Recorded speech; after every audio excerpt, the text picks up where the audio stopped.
मनुष्य जन्म लेने के बाद तुरंत क्यों नहीं चल पाता। दोस्तों स्वागत करता हूं आपका आप ही के अपने चैनल फैक्ट बेल में। ज्यादातर स्तनधारी जीव इस पृथ्वी पर ऐसे हैं जो अपने बच्चे को जन्म देने के बाद तुरंत ही उनके बच्चे चलने लगते हैं, जैसे कि घोड़ा, हाथी, गाय, बकरी, भैंस। पर मनुष्य के शिशु जन्म लेने के बाद 1 साल तक का समय लेते हैं, तब वे चलना सीखते हैं। आज हम जानेंगे ऐसा क्यों होता है। आपने ये तो जरूर सुना होगा कि मनुष्य पहले 2 पैरों से नहीं बल्कि हाथ और पैरों का उपयोग करके चलते थे, जैसे जानवर चलते हैं। धीरे धीरे समय बीतने पर मनुष्य 2 पैरों पर चलने लगा।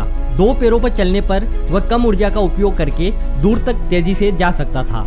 2 पैरों पर चलने के कारण धीरे धीरे समय बीतने पर मनुष्य के शरीर में थोड़े थोड़े बदलाव आए, यानी कि मादा की योनि मार्ग जहाँ से बच्चे का जन्म होता है वह मार्ग छोटा हो गया। मनुष्य का दिमाग बड़ा होता है, इसलिए मनुष्य विकसित होने वाले मस्तिष्क के साथ जन्म नहीं ले सकता, क्योंकि सिर बड़ा होने पर मादा अपने शिशु का जन्म देने से असमर्थ रहती है। इसलिए मनुष्य का दिमाग जन्म लेने के बाद भी पूरी तरह से विकसित नहीं होता, जबकि दूसरे प्राणियों के बच्चों के दिमाग विकसित होते हैं। मनुष्य 4 पैरों से नहीं बल्कि 2 पैरों से चलता है, और 2 पैरों पर चलने के लिए दिमाग उतना तो विकसित होना जरूरी होता है जो अपने शरीर को चलने वक्त नियंत्रित कर सके। मनुष्य के मस्तिष्क 1 साल बाद उतना विकसित हो जाता है जो अपने शरीर को बैलेंस कर सके।